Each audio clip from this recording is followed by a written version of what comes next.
করে, তাহলে ওইখানে ধৈর্যপূর্ণ কথা বলে, শান্তপূর্ণ কথা বলে চলে আসতে হবে। পয়গম্বর আরবি সাল্লাল্লাহু আলাইহি ওয়াসাল্লাম রাস্তা দিয়ে যাইতেছেন, কাছে আল্লাহ রাসূলকে সালাম দিতেছে, পশু পাখিতে আল্লাহ নবীকে সালাম দিতেছে। ঠিক তেমন একটা সময় সালাম দিতেছে, ঠিক তেমন একটা সময় আল্লাহর নবী সাল্লাল্লাহু আলাইহি ওয়াসাল্লাম দুররাতুন কাবুদ নামে একটা পাথরের অতিক্রম করে যাইতেছে, যে পাথরটা একেবারে সাদা, একেবারে কি সাদা। আল্লাহর নবী দুররাতুন কাবুদ পাথর অতিক্রম করে যখন একটু সামনের দিকে চলে গেলেন, একজন কাফের আল্লাহ রাসূলকে একটা গালি দিয়ে ফেলল। নবীজির সাথে হযরতে উসমান রাদিয়াল্লাহু তাআলা আনহু তিনি আছেন। উসমান বলতেছেন, কাফের ভাই, এ বেদুইন ভাই, তুমি আমার নবীকে কোন কারণে গালি দিলা? কিসের জন্য গালি দিলা? আমার নবী তোমার সাথে এমন কি অপরাধ করেছে? তোমাকে তো কোনো কিছুই বলে নাই, কারো খারাপ ব্যবহার করে নাই, তাহলে তুমি আমার নবীকে কেন এমন করে গালি দিলা? কাফির বলতেছে, পয়গম্বর মুহাম্মদকে কোনো খারাপ কাজের জন্য গালি দেই নাই, গালি শুধুমাত্র একটা কাজের জন্য দিলাম। সেই কাজটা হলো, সে কেন আমাদের মূর্তির উপাসনা করে না, আমাদের মূর্তির ইবাদত করে না, এই কারণে মুহাম্মদকে গালি দিয়েছি। আল্লাহর নবী সাল্লাল্লাহু আলাইহি ওয়াসাল্লাম তিনি বলেন, উসমান, তার সাথে তুমি বাকদ্বন্দ্বের ভিতরে যাও না, কারণ তুমি যদি তার সাথে তর্ক করা শুরু করে দাও, ওই মূর্খ ব্যক্তিটা তোমার আল্লাহর নামে গালি দিতেও দেরি করবে না। একটু জোরে বলা যাবে কি ঠিক না বেঠিক? মুসলমান ভাইরা আমার, ওই কাফির ব্যক্তি উসমানকে বলতেছেন, উসমান, তুমি অনেক টাকার মালিক, এই জন্য মনে হয় তুমি আমার সাথে এমন ব্যবহার করতেছ। উসমান বলে, না, আমার টাকা পয়সা থাকতে পারে, কিন্তু সেই টাকার কারণে আমি মানুষের সাথে অহংকারী করি না। টাকাই আমার মানুষ চেনাইছে, ওহরে টাকা, টাকাই আমার মানুষ চেনাইছে। এই টাকার জন্য আয়না ঘরটা তৈরি করেছে, টাকার জন্য পিলখানাতে হত্যা করেছে, টাকার জন্য হেফাজতের আলেমদের মেরেছে, টাকার জন্য টঙ্গীর ময়দানে আলেম হত্যা করেছে। টাকাই আমার মানুষ চেনাইছে, ওহরে টাকা, টাকাই আমার মানুষ চেনাইছে। জোরে বলেন ঠিক না? তবে টাকার থেকে ঈমান আমল, টাকার থেকে ঈমান আমল দামি তুমি জানো? কাল হাসরে ঈমান ছাড়া দাম নাই রে কোনো। বাঁচতে টাকা, মরতে টাকা, সবখানেতেই টাকা, এই দুনিয়া টাকা ছাড়া সবই কিছু ফাঁকা। তবে টাকার থেকে ঈমান আমল দামি তুমি জানো? কাল হাসরে ঈমান ছাড়া দাম নাই রে কোনো। একটু জোরে বলা যাবে কি কথা ঠিক না বেঠিক? আমিন। জান্নাতি ব্যক্তিদেরকে ইবাদুর রহমান বলে তিনি ডাক দিবেন। রহমানের বান্দাগুলা কোথায়? রহমানের বান্দাগুলা কোথায়? এমন ভাবে আল্লাহ পাক কাল কিয়ামতের ময়দানে রহমানের বান্দা বলে ডাক দিবে। গাজীপুরের মুসলমান ভাইরা আমার, মন্ডল পাড়ার মুসলমান ভাইরা আমার, এখানে এমন সন্তান রয়েছে বাংলার জমিনের বিভিন্ন জেলায় তাদের বাড়ি। ও মুসলমান ভাইরা, এক নাম্বার গুণ হইল আল্লাহর জান্নাতের যে সকল বান্দারা যাবে, প্রথম নাম্বার যে গুণটা অর্জন করতে হবে, আল্লাহর জমিনে নমনীয় ভাব দিয়ে বিনম্রতার সাথে আল্লাহর জমিনে চলতে হবে। কথাটা আমার না আল্লাহ? জোরে আওয়াজ করে বলেন কার? আল্লাহ পাক রব্বুল আলামিন তিনি বলেন, যারা জান্নাতের মেহমান হবে তাদেরকে প্রথমেই গুণটা অর্জন করতে হবে। ওয়াইবাদুর রহমান আল্লাযীনা ইয়ামশুনা আলাল আরদি হাওনা, জমিনের পরে বিনম্রতার সাথে তাদের চলাফেরা করতে হবে। আমরা জমিনের পরে অহংকারী করে চলি, জমিনের পরে তাকাব্বুরি করে চলি। এই জমিনের পরে অহংকারী করে চলেছে সাদ্দাত, এই জমিনের পরে অহংকারী করে চলেছে ফিরআউন, এই জমিনের পরে অহংকারী করে চলেছে নমরুদ, এই জমিনের পরে অহংকারী করেছে কারণ। এই জমিনের পরে অহংকারী যারা করেছে তারা চিরতরে বিদায় নিয়েছে। এখন শেষ সময় অহংকারী করে বলেছিল 41 সাল পর্যন্ত থাকবো। কথা বলেন ঠিক কিনা? তারাও বাংলার জমিন থেকে বিতাড়িত হয়েছে। সুতরাং ওদের সিলসিলায় ধরে আজকে যারা অহংকারী করে বাংলার জমিনে তথা পুরা পৃথিবীর মানচিত্রে যারা চলবে, তারাও তাদের মতন ধ্বংস হয়ে যাবে। যারা আল্লাহর জান্নাতে যাইতে চাবে, অবশ্যই তাদেরকে জমিনের পরে বিনম্রতার সাথে চলাফেরা করতে হবে। এই চলাফেরা যদি বিনম্রতার সাথে করা যায়, আল্লাহর জান্নাতেও যাওয়া যাবে। জোরে বলেন ঠিক কিনা? মুসলমান ভাইরা আমার, সর্বপ্রথম যে শব্দটা আপনাদের সামনে বিশ্লেষণ করতে চাই, তাফসীরে কাবীরের ভিতরে ওয়া ইবাদুর রহমান, আল্লাহ পাক রব্বুল আলামিন তিনি বললেন রহমানের বান্দা। রহমানের বান্দা পৃথিবীর ভিতরে সকলে না। একটু উপমা দিলে সুন্দর করে বুঝতে পারবেন। একটা বাবার দুইটা সন্তান, একটা সন্তান কোরআনের হাফেজ, আর একটা সন্তান বিভিন্ন জায়গায় খানা খন্দকে গাছগাছালের ভিতরে গিয়ে নেশা করে, মানুষের মেয়েদের সাথে গিয়ে ইফটিজিং করে। একটা সন্তান কোরআনের হাফেজ, ভালো মানের আলেম, ওই সন্তানটার কারণে বাবা মাঝে মাঝে মানুষের সামনে অনেক প্রশংসার ভাগী হয়ে যায়। কত চমৎকার পূর্ণ কোরআনুল কারীমের তেলাওয়াত যখন রমজানুল মুবারাকে 5 ওয়াক্ত নামাজের সালাতুল মাগরিবের সময়, যখন আল্লাহর বান্দা ইমাম সাহেব আলহামদুলিল্লাহি রাব্বিল আলামিন আর রহমানির রহিম এমন করে যখন তেলাওয়াত করতে থাকে, আল্লাহর বান্দার তেলাওয়াত শুনে মুসল্লিদের চোখ দিয়ে ঝরঝর করে পানিগুলা ঝরে ঝরে পড়ে। এমন আল্লাহর বান্দা কোরআনের হাফেজ জমিনে আছে না নাই? মুসলমান ভাইরা আমার, যেই সমস্ত কোরআনের হাফেজ অথবা আলেম নামাজের ভিতরে চমৎকার পূর্ণ কোরআনুল কারীমের তেলাওয়াত করে, আর তাদের তেলাওয়াত শুনে আল্লাহর বান্দাদের চোখ দিয়ে ঝরে ঝরে পানিগুলা ঝরে ঝরে পড়ে। মসজিদ থেকে যখন বাহির হয়ে যায় আর বলতে থাকে কতই না ভাগ্যবান এই সন্তানের মা, কতই না ভাগ্যবান এই সন্তানের বাবা, যে তাদের সন্তান আলেম হয়েছে, তাদের সন্তান চমৎকার পূর্ণ বক্তা হয়েছে, যাদের কথা হক কথা, যাদের কথা সত্য কথা, মানুষকে ডর করে কোনো কথা বলে না, মানুষকে ভয় করে কোনো কথা বলে না, আল্লাহর কোরআনে যেই রকম আছে ওই রকম বলার চেষ্টা করে। কতই না চমৎকার তার তেলাওয়াত, কতই না চমৎকার তার বয়ান। এইরকম ভাবে বয়ান করতে করতে যখন প্রশংসা করতে করতে যখন বাইরের দিকে যায়, আর ওই ইমামের বাবাকে চেনে না, ওই বক্তার বাবাকে চেনে না, কোরআনের হাফেজের বাবাকে চেনে না, আর না চেনার কারণে তাকে বলতে পারে না, কিন্তু প্রশংসা কিন্তু করে। হঠাৎ করে ওই জায়গায় যদি ওই কোরআনের হাফেজের বাবা থাকে, নিজে স্ব ইচ্ছায় গিয়ে বলে, যিনি তারাবির নামাজ পড়িয়েছেন সে আমার জন্মদাতা সন্তান। জোরে বলেন কথা ঠিক না বেঠিক? বাবার অন্তরটা খুশি হয়ে যায়। ঠিক একই রকম ভাবে যেই সন্তানটা, একটা বাবার দুইটা সন্তান, আর একটা সন্তান নেশা করে, ইফটিজিং করে, বাবা খায়, ইয়াবা খায়, ট্যাবলেট খায়, চোখগুলো একেবারে কুকু পাখির চোখের মতন লাল টক টক টক টক টক। এই সন্তানটার কারণে কয়েকদিন পর বাবার বিচারের কাঠগড়ে হাজির হতে হয়। বাবা কয়েকদিন পর চেয়ারম্যান সাহেব ডাকে, মেম্বার সাহেব ডেকে বিচার করে। শেষ পর্যন্ত বাবা ওই সন্তানকে তেজ্য পুত্র করে দিতেও বাধ্য হয়। কথা বলেন ঠিক কিনা? তোর জ্বালায় আমি আর পারি না, তোর আমি পরিচয় দিতে চাই না, তুই আমার বাড়ি থেকে বের হয়ে যা, তোকে আমি আর খাইতে দিব না, তুই আমার সন্তান না, তোকে তেজ্য পুত্র করে দিলাম, তোর মতন সন্তান আমার ঘরে থাকবি না। বলে কি বলে না? আর একটু নিচে নামলে ভালো করে বুঝবেন।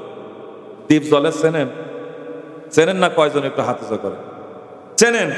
দীপজল সাহেব র‍্যাব যখন তৈরি হলো, আরে স্বৈরাচার যখন বিএনপি ওয়ালাদের খোঁজাখুঁজি শুরু করলো, দীপজলের বাড়িতে গিয়ে র‍্যাব বলতেছে, দরজা খোলেন, দরজা খোলেন। বলে কে?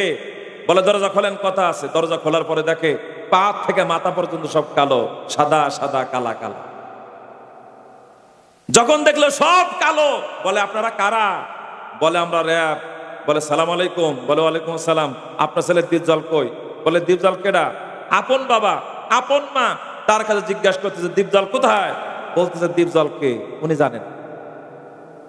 বলে দীপজল আপনার সন্তান না? বলে না, দীপজল তো আমার সন্তান না। কারণ সন্তান যদি একটু খারাপ লাইনে চলে যায়, পিতামাতা পরিচয়টুকু দিতেও দ্বিধাবোধ করে। কথা বলেন ঠিক কিনা?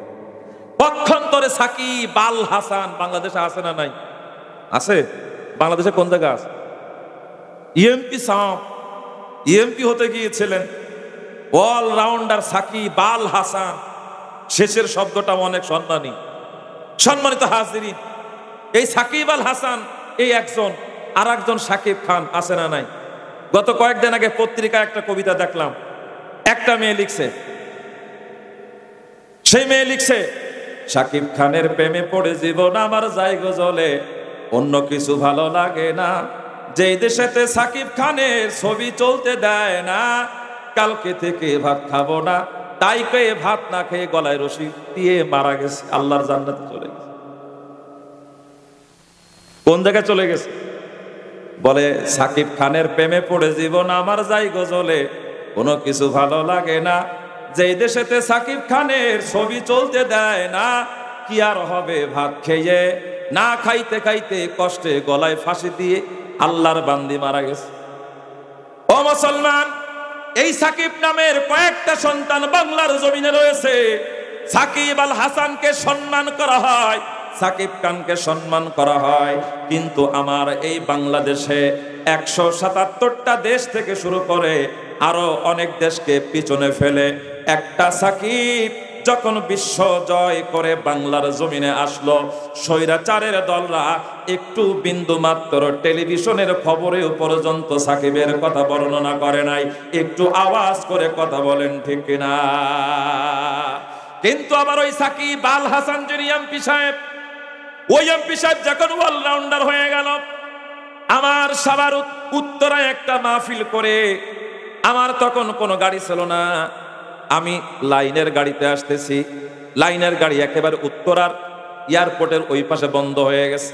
ড্রাইভারকে জিজ্ঞাসা করলাম, ভাই কোন কারণে বন্ধ করে দিলেন? ড্রাইভার সাহেব বলতেছে, হুজুর মানুষ কোনো খোঁজ খবর রাখেন না, আজকে বিশ্ব অলরাউন্ডার দেশের রত্ন সাকিব আল হাসান এয়ারপোর্টে নামতেছে, এই কারণে বাংলাদেশের যুবক যুবতীরা আনন্দ করতেছে। চিন্তা করলাম একটু খবর নেওয়া দরকার।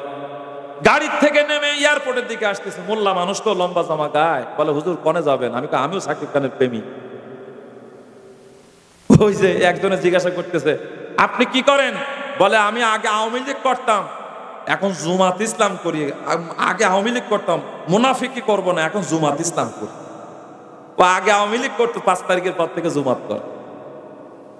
মুসলমান ভাইরা আমার, সাকিব খানের খবর নেওয়ার জন্য এয়ারপোর্টের ভিতরে ঢুকলাম, আমাদের ঢুকতে দেবে না, মনে হয় আমরা বোম টোম মারবো মনে হয়, এই জন্য এয়ারপোর্টে ঢুকতে দিবে না। যখন এয়ারপোর্টের ভিতরে ঢুকলাম, সাংবাদিক নামের কিছু সাংবাদিক আছে না নাই? আপনাদের খারাপ লাগতেছে নাকি? আলোচনা শেষ করে দিব। সাংবাদিক নামের কিছু সাংবাদিক আছে। ময়মনসিংহে নেত্রকোনা পূর্ব ধলা একটা মাহফিল করতে যাচ্ছি, ইস্টার্ন মসজিদে আসরের নামাজ পড়ে বাহিরে আসছে, গাড়ি থেকে নেমে দেখি ছোট ছোট কোমলমতি বাচ্চারা ওই যে স্যান্ডেল জুতা আছে না, স্যান্ডেল জুতা দিয়ে বল বানাইছে কেটে, আর লাকড়ি দিয়ে ব্যাট বানাইছে, ব্যাট বানাইয়া খেলতেছে। চিন্তা করলাম যে আহারে গরিব সন্তান, মনে হয় ওরা ব্যাট আর বল কিনতে পারে না, মাহফিলে তো অনেক করে টাকা পয়সা দেয়, অন্তত এদের জন্য 2-4টা করে কিনে দিয়ে যায়। বললাম বাবার এদিকে আসো, আমার দেখে বলতেছে, হুজুর বক্তা বক্তা মনে হয়। ময়মনসিংহের ছেলেবেলারা একটু ওই পিচ্ছি থাকতে, ল্যাংটা থাকতে চালাক হয়ে যায়। কথা বলেন ঠিক কিনা? আসেন নাকি এখানে? কি রাগ টাগ করেন না, আবার আপনাদের জন্য কিছু কইবাম, বুঝছেন? বললাম বাবা তোমাদের জন্য কিছু ব্যাট আর কয়টা বল কিনে দিয়ে যায়। বলে না হুজুর ওইটা কখনো দিয়েন না। কেন, কি হয়েছে? বলে মাত্র 3 দিন হইল আমাদের মাদ্রাসার মোহতামেম সাহেব, নাজেম সাহেব এবং আরো 3 জন শিক্ষককে ধরে নিয়ে জেলখানায় আটকে রাখছে। কেন? আমরা যে ব্যাট আর বল দিয়ে আমরা যে ব্যাট বল খেলতাম, এই বলগুলো সাংবাদিকরা বড় বড় বোমা বানাইছে, আর এই ব্যাটগুলো দিয়ে হকি স্টিক বানাই আমাদের হুজুরের নামে মামলা দিয়া, জঙ্গির মামলা দিয়ে আমাদের হুজুরদেরকে ধরে নিয়ে জেলখানার ভিতরে আটকে রাখছে। সাংবাদিক নামের সাংঘাতিক আছে না নাই? এই সাংবাদিকরা আবার আল্লামা দেলোয়ার হোসেন সাইদিকে 100 ধর্ষণের জন্য তাকে লানত দিয়ে খবর পরিচালিত করছে, খবর চালায় গেছে, ঠিক না বেঠিক? আল্লামা শাহ আহমদ শফি রহমতুল্লাহ আলাইহি বলছে তেতুল হুজুর, উনি নাকি তেতুল। আমি বলতে চাই ওনার পিছনের দিকে এসে চাইতে যাইতে তো দেখতে টক লাগে না মিষ্টি লাগে, চাইতে একটু দেখলেই তো তোমরা বুঝতে পারতে টক না মিষ্টি। যে তোমরা তেতুল হুজুর বললে, আজকে সেই হাসানুল হক ইনু নামটা কিন্তু সব সুন্দর, ইনু ফিনু সিনু এগুলো হচ্ছে একটা স্টাইল। সেই সম্প্রদায় আজকে কোথায়? তারা কোথায়? জেলের ভিতরে মেহমান হয়েছে। আজকে তুমি এমপি মন্ত্রী, কালকে বড় আসামি, কথা বলেন ঠিক না? নদীরে কুল ভাঙে অকুল গড়ে, নদীরে কুল ভাঙে অকুল গড়ে, এই তো নদীর খেলা। সকালবেলা ধনী রে তুই ফকির সন্ধ্যাবেলা। মুসলমান ভাইরা আমার, এয়ারপোর্টের ভিতরে ঢুকলাম, ওই সাংবাদিক নামের সাংবাদিকরা সাকিব আল হাসানের বাপ এবং মাকে খুঁজে পাইছে। পাওয়ার পরে বলতেছে যে আপনার কাছে জানতে চাই, একটু বলেন আপনাদের ছেলে অলরাউন্ডারে বাংলাদেশে আসতেছে, আর এই যে যুবক যুবতী দেখতেছেন একেবারে আনন্দ করতে করতে করতে করতে লুঙ্গি মাথার উপরে ঘুরে ঘুরাইতেছে, আপনাদের কেমন আনন্দ লাগতেছে একটু বলেন। সাকিব আল হাসানের বাপ টান দিয়ে জামাটা ছিঁড়ে ফেলে বলতেছে কত যে খুশি লাগতেছে, যদি এই অন্তর এই দিল কলিজা ফাইল করে দেখাইতে পারতাম আজকে আমি কত খুশি, কত আনন্দের ভিতরে আছি, যদি দেখাইতে পারতাম তাহলে তোমরা বুঝতে পারতাম। মুসলমান দুনিয়ায় সামান্য প্রকার একটা অলরাউন্ডার হওয়ার কারণে এই সাকিব আল হাসানের বাবা বলতেছে যদি আমার পাজরার কাঠিটা একটু কেটে আমি তোমাদেরকে দেখাইতে পারতাম, দিল কলিজা দেখাইতে পারতাম, আমি কত খুশি, তাহলে তোমরাই বুঝতে পারতে আমার অন্তরের ভিতরে আনন্দ। কিন্তু আপনাদের কাছে একটু জিজ্ঞাসা করতে চাই, ওই সাকিব আল হাসান অলরাউন্ডার হয়েছে, মাটির কবরে যখন যাবে মুনকার নাকির ফেরেশতা যখন জিজ্ঞাসা করবে যে তুমি দুনিয়ার পরে কেমন করে চলেছো, মান রব্বুকা মান দীনুকা মান নবিয়ুকা, ও যদি বলে আমি সাকিব আল হাসান মাজার হাড্ডি থাকবে নাকি? ও যদি বলে আমি অলরাউন্ডার, জান্নাতে চলে যাবে। মুসলমান ভাইরা আমার, আল্লাহর জমিনে আল্লাহর কিছু বান্দারে এমন আছে যারা শীতের রজনীতে রাত্রে জেগে জেগে আল্লাহ পাক রব্বুল আলামিনের ইবাদত করে, আল্লাহ পাক রব্বুল আলামিনের প্রশংসা করে, 5 ওয়াক্ত নামাজ ছাড়ে না, রমজানুল মুবারকের রোজাগুলো তারা ছাড়ে না। আল্লাহ পাক রব্বুল আলামিন কাল কিয়ামতের ময়দানে ওই সমস্ত মানুষদেরকে ডাক দিয়ে বলবে, ওয়া ইবাদুর রহমান। দুনিয়ার পরে একজন বাবার যেরকম 2টা সন্তান, একটা সন্তান ভালো হওয়ার কারণে বাবা পরিচয় ইচ্ছা করে দিয়ে দেয়, আর আরেকটা সন্তান ভালো না হওয়ার কারণে বাবা তাকে ত্যায্য পুত্র করে দেয়। সাকিব আল হাসান একটু প্রশংসিত হওয়ার কারণে তার বাবা কলিজা ছিঁড়ে পরিচয় দিতে চায়, আবার ওইদিকে দীপজল সাহেবের পরিচয় তার বাবা মা দিতে চায় না। কাল কিয়ামতের ময়দানে আল্লাহ পাক রব্বুল আলামিন ওয়া ইবাদুর রহমান বলে ওই সমস্ত বান্দা বান্দীদের পরিচয়গুলো দিয়ে দিবে, যেই সমস্ত বান্দা বান্দীরা এই শীতের সময়, রোজার সময়, কঠিন পরীক্ষার সময় আল্লাহ পাক রব্বুল আলামিনের হুকুমগুলো আদায় করেছে, আল্লাহর জমিনে আল্লাহর দ্বীন কায়েম করার জন্য তারা টাকা দিয়েছে, রক্ত দিয়েছে, শ্রম দিয়েছে। কাল কিয়ামতের ময়দানে আল্লাহ পাক রব্বুল আলামিন ওই সমস্ত বান্দাদেরকে ডাক দিয়ে বলবেন, ওয়া ইবাদুর রহমান।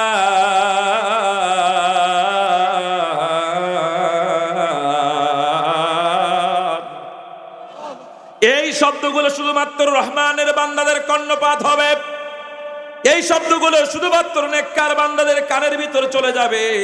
তাফসীর করতে গিয়ে ইবনে আব্বাস রাদিয়াল্লাহু তাআলা আনহু তিনি বলেন, এই শব্দগুলো শুধুমাত্র নেককাররা শুনবে, যারা দুনিয়ার পরে আল্লাহ পাক রব্বুল আলামিনের কদমে সিজদা করেছে, আল্লাহ পাক রব্বুল আলামিনের প্রশংসা করেছে, দুনিয়ার পরে একমাত্র আল্লাহ পাক রব্বুল আলামিনের গুণগান করেছে। কাল কিয়ামতের ময়দানে যারা জান্নাতি হবে গো, আল্লাহ পাক রব্বুল আলামিন ওই সমস্ত মানুষদেরকে ওয়া ইবাদুর রহমান বলে ডাক দিবে। একটু জোরে বলা যাবে কি সুবহানাল্লাহ? আল্লাহ তোমার লীলা খেলা কেউ বোঝে না, আল্লাহ তোমার লীলা খেলা কেউ বোঝে বোঝে কেউ বোঝে না, তুমি কাউকে রাখো গাছতলাতে মাওলা, কাউকে রাখো বালাখানায়, কাউকে রাখো গাছতলাতে মাওলা, কাউকে রাখো বালাখানায়। আল্লাহ তোমার লীলা খেলা কেউ বোঝে কেউ বোঝে না। জোরে বলেন ঠিক কিনা? আল্লাহর জমিনে যে সকল মুত্তাকি বান্দা বান্দিরা রয়েছে, এই সমস্ত বান্দা বান্দিরা আল্লাহ পাক রব্বুল আলামিনের জান্নাতে যাওয়ার জন্য এই গুণটা অর্জন করবে।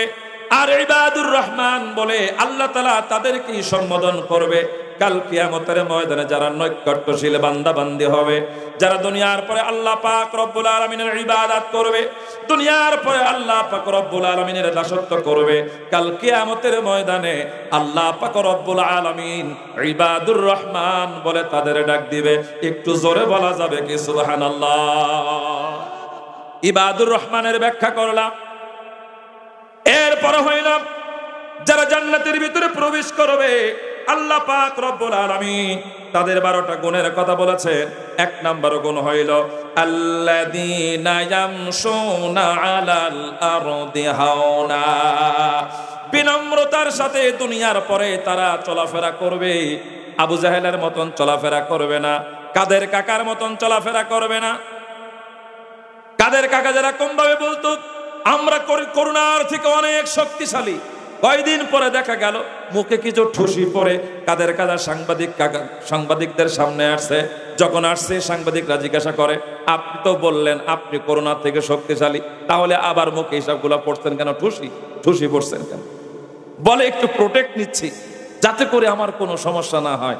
পুরা শরীর জামা প্যান্ট খুলে যদি ওজন দেওয়া হয় মনে হয় 300 টাকার বেশি হবে। কথা বলেন ঠিক কিনা?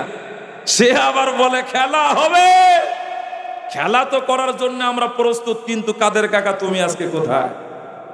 তুমি আজকে কোথায়? তোমাকে তো আমরা খুঁজতে চাই, কিন্তু তোমাকে তো আজকে পাই না। কথা বলেন ঠিক কিনা? তোমাকে তো পাচ্ছি না, তুমি কই গেলা? কাদের কাকার প্রেমে পড়ে জীবন আমার যাই গজলে, কোনো কিছু ভালো লাগে না। যেদের সাথে কাদের আমার থাকতে বন্ধু পারে না, কি আর হবে বেঁচে থেকে, বিড়ি খাইতে খাইতে চোখ লাল করে মরে যা। বেঁচে থেকে কোনো লাভ, মরে যা, তোর বাঁচার কোনো দরকার নেই। মুসলমানের বাইরে আমার তাহলে 1 নম্বর গুণের নাম কি? বিনম্রতার সাথে জমিনের পরে চলা। আল্লাহর নবী সাল্লাল্লাহু আলাইহি ওয়াসাল্লাম, পয়গম্বরে আরবি সাল্লাল্লাহু আলাইহি ওয়াসাল্লাম, তিনি এমন ভাবে বিনম্রতার সাথে জমিনের পরে তিনি চলাফেরা করতেন। একজন বেদুইন এসেছেন, বুখারী শরীফে 3149 নম্বর হাদিস, পয়গম্বর আরবি তিনি অবস্থান করতেছেন। একজন বেদুইন আল্লাহর নবীজির সাথে কথা বলতে আসছে। আয়েশা থরথর করে কাঁপতেছে। দিন মজুরি কথা বলতে আসছে, থরথর করে কাঁপতেছে। তার আগের হাদিসটা বলে 3149 নম্বর হাদিস, পয়গম্বর আরবি সাল্লাল্লাহু আলাইহি ওয়াসাল্লাম তার কাছে একজন বেদুইন এসে নবীজির জামার কলার বা চাদর ধরে টান দিয়ে বলে, ও মুহাম্মদ, ও মুহাম্মদ, ও মুহাম্মদ, আমাকে কিছু তুমি সহযোগিতা করো, আমাকে কিছু তুমি বাইতুল মাল থেকে কিছু দান করে যাও। আল্লাহর নবী সাল্লাল্লাহু আলাইহি ওয়াসাল্লাম তিনি বলেন, যদি তুমি আমার কাছ থেকে কিছু নিতে চাও তাহলে ভদ্র এবং নমনীয়তার সাথে তুমি বলো, কিন্তু তুমি আমার চাদর ধরে টান মারলে, আমার কলার ধরে টান মেরে দিলে। যখনই এমন ভাবে বলল, পিছন দিকে সাহাবায়ে কেরামরা বসে রয়েছে, ওমর, আলী, উসমান, আবু বকর সকলে রাগান্বিত হয়ে গেলেন। আল্লাহর নবী বললেন, তোমরা একটু চুপ থাকো, একটু চুপ থেকে যাও, কারণ যেই ব্যক্তিটা আমার কাছে আসছে হয়তো বোঝে না, সে এসে আমার সাথে বড় খারাপ দুর্ব্যবহার করে ফেললো, আমার সাথে হয়তো বা খারাপ ব্যবহার করেছে, তোমরা কিছু বলো না। মুসলমানের ভাইরা আমার, ওই বেদুইন যখন আল্লাহর নবীজির সাথে এরকম ভাবে বলল, বলার সাথে সাথে পয়গম্বর তিনি রাগান্বিত হইলেন না। অথচ আমাদের নেতা কর্মীরা যদি হইতো রাগান্বিত তো দূরের কথা, আয়না ঘরের ভিতরে ঢোকাই দিত। আসতে ঠিক আল্লাহর বান্দা পয়গম্বর আরবি সাল্লাল্লাহু আলাইহি ওয়াসাল্লাম তিনি বলেন, তুমি এমন ভাবে আমার সাথে আচরণ করো না, এমন ভাবে তুমি আমার সাথে ব্যবহার করো না যেই ব্যবহার করলে পরে আল্লাহ পাক রব্বুল আলামিন রাগান্বিত হয়ে যাবেন। আর বাইতুল মালের ভিতরে যে মালগুলো থাকে এটা 4টা ভাগে বিভক্ত হয়ে থাকে। একটা ভাগ হইল যারা জান্নাতে জিহাদের ময়দানে গিয়ে যারা শাহাদাত বরণ করে তাদের জন্য একটা ভাগ, আর গরিব দুঃখীদের জন্য একটা ভাগ, আর একটা ভাগ হইল এতিম অসহায়ের জন্য একটা ভাগ। চতুর্থ নাম্বার, ওই রাষ্ট্রের ভিতরে যদি কোনো মুশরিক অথবা কোনো বেদিনরা যদি কষ্টের ভিতরে থাকে তাহলে তাদেরকে সহযোগিতা করতে হবে। এইরকম ভাবে 4টা ভাগ বাইতুল মালের।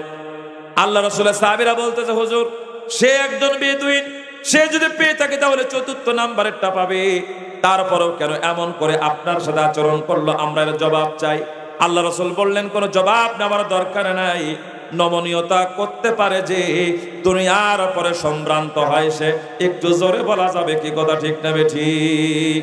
মুসলমান ভাইরা আমার, আল্লাহর নবী সাল্লাল্লাহু আলাইহি ওয়াসাল্লাম নমনীয়তার সাথে দুনিয়ার পরে তিনি চলতেন। ঠিক একজন দিন মজুরি আল্লাহ রাসূলের কাছে এসে থরথর করে কাঁপতেছে। পয়গম্বর আলাইহিস সালাতু ওয়াস সালাম তিনি বলেন, তুমি কেন এমন করে কাঁপতেছো? তোমার কি সমস্যা হয়েছে? দিন মজুর বলতেছি, এর পূর্বে আমি যত রাষ্ট্রের প্রধানদের কাছে গিয়েছি সব রাষ্ট্রের প্রধানগুলা এমন ভাবে আচরণ করত, যেই আচরণগুলা দেখার পর শোনার পর আমরা বড় ভয়ে থরথর করে কাঁপতাম। ওগো আল্লাহর নবী, আপনি আমার জন্য কি করবেন? আল্লাহ নবী সর্বপ্রথম বললেন, তুমি একটু ধৈর্য ধারণ করো, একটু শান্ত হও, এমন ভাবে তুমি কাঁপাকাঁপি করো না, কারণ আমি বর্তমান সময়ের এই দুনিয়ার কোন জালেম শাসক নই যে তুমি আমার সামনে এসে এমন করে থরথর করে কাঁপবে। কারণ তুমি একজন আল্লাহর বান্দা, তুমি যেই রকম পায়খানা করো আমি সেই রকম ভাবে পায়খানা করি, তুমি যেই রকম ভাবে খাও আমি সেই রকম ভাবে খাই। এক কথায় তুমি একজন মানুষ, আমি একজন মানুষ, সুতরাং আমার সামনে এসে তোমার কাঁপন দাপন লাগবে না। আমিও আল্লাহর বান্দা, তুমিও আল্লাহর বান্দা। দিন মজুর এমন আদর্শ দেখে আল্লাহর নবীর হাতে হাত দিয়ে বাইয়াত গ্রহণ করে মুসলমান হয়ে যায়। একটু জোরে বলা যাবে কি সুবহানাল্লাহ? মুসলমান ভাইরা আমার, আল্লাহর জান্নাতে যদি আপনাকে আমাকে যেতে হয়, আল্লাহর জান্নাতে যাওয়ার জন্য সর্বপ্রথম যে গুণটা অর্জন করতে হবে, আল্লাযীনা ইয়ামশুনা আলাল আরদি হাওনা ওয়া ইযা খাতাবাহুমুল জাহিলুনা ক্বালু সালামা। প্রথম নাম্বার গুণ হইল জমিনের পরে বিনম্রতার সাথে চলাফেরা করতে হবে। দ্বিতীয় নাম্বার গুণ হইল যখন আপনার সাথে কোনো জাহেল মানুষ কোনো বিষয়ে প্রশ্ন করবে তখন ওই জাহেল মানুষের সাথে কোনো বাগদণ্ডের ভিতরে লিপ্ত হওয়া যাবে না। কথাটা বলেছেন কে? আর জোরে আওয়াজ করে বলেন কে? এখন দোকানে বসে বসে ইমাম সাহেব একজন অথবা একজন নামাজি চা খাইতে যা, আর একজন ব্যক্তি এসে বলতেছে, দেখো আল্লাহ রাস্তায় পাইছে জমের খাওয়া খায়, আছে না নাই? ইমাম সাহেব যদি একটু দ্রুত হেঁটে যায় বলে হুজুরের কোন জায়গায় দাওয়াত আছে মনে হয়, এই জন্য দ্রুত হেঁটে যাচ্ছে। আবার যদি ইমাম সাহেব একটু আস্তে আস্তে হেঁটে যায় বলা হয় হুজুর এমন খাওয়া খাইছে মোটে হাঁটতেই পারে না। আবার যদি একটু সুন্দর জামা পরে তাহলে বলে দেখেন শুধু চাকচিক্য নিয়ে আস। আবার যদি একটু ময়লা জামা পরে বলে এইটা কোনো সামাজিক না অসামাজিক, তাহলে যাবেটা কোথায়? মুসলমান ভাইরা আমার, কোন জাহেল ক্বালু সালামা, জাহিলুনা ক্বালু সালামা, কোন জাহেল যদি আপনার আমার সাথে কোন রকম তর্ক করে তাহলে ওই জাহেলদের সাথে বাকতর্কের ভিতরে লিপ্ত হওয়া যাবে না। তারা যদি আপনার আমার সাথে তর্ক করে তাহলে ওইখানে ধৈর্যপূর্ণ কথা বলে শান্তপূর্ণ কথা বলে চলে আসতে হবে। পয়গম্বর আরবি সাল্লাল্লাহু আলাইহি ওয়াসাল্লাম রাস্তা দিয়ে যাইতেছেন, কাছে আল্লাহ রাসূলকে সালাম দিতেছে, পশু পাখিতে আল্লাহ নবীকে সালাম দিতেছে। ঠিক তেমন একটা সময় সালাম দিতেছে ঠিক তেমন একটা সময় আল্লাহর নবী সাল্লাল্লাহু আলাইহি ওয়াসাল্লাম দুররাতুন কাবুদ নামে একটা পাথরের অতিক্রম করে যাইতেছে, যে পাথরটা একেবারে সাদা, একেবারে কি সাদা। আল্লাহর নবী দুররাতুন কাবুদ পাথর অতিক্রম করে যখন একটু সামনের দিকে চলে গেলেন, একজন কাফের আল্লাহ রাসূলকে একটা গালি দিয়ে ফেললো। নবীজির সাথে হযরতে উসমান রাদিয়াল্লাহু তাআলা আনহু তিনি আছেন। উসমান বলতেছেন, কাফের ভাই, এ বেদুইন ভাই, তুমি আমার নবীকে কোন কারণে গালি দিলা? কিসের জন্য গালি দিলা? আমার নবী তোমার সাথে এমন কি অপরাধ করেছে? তোমাকে তো কোনো কিছুই বলে নাই, কারো খারাপ ব্যবহার করে নাই, তাহলে তুমি আমার নবীকে কেন এমন করে গালি দিলা? কাফির বলতেছে পয়গম্বর মুহাম্মদকে কোনো খারাপ কাজের জন্য গালি দেই নাই, গালি শুধুমাত্র একটা কাজের জন্য দিলাম। সেই কাজটা হলো সে কেন আমাদের মূর্তির উপাসনা করে না, আমাদের মূর্তির ইবাদত করে না, এই কারণে মুহাম্মদকে গালি দিয়েছি।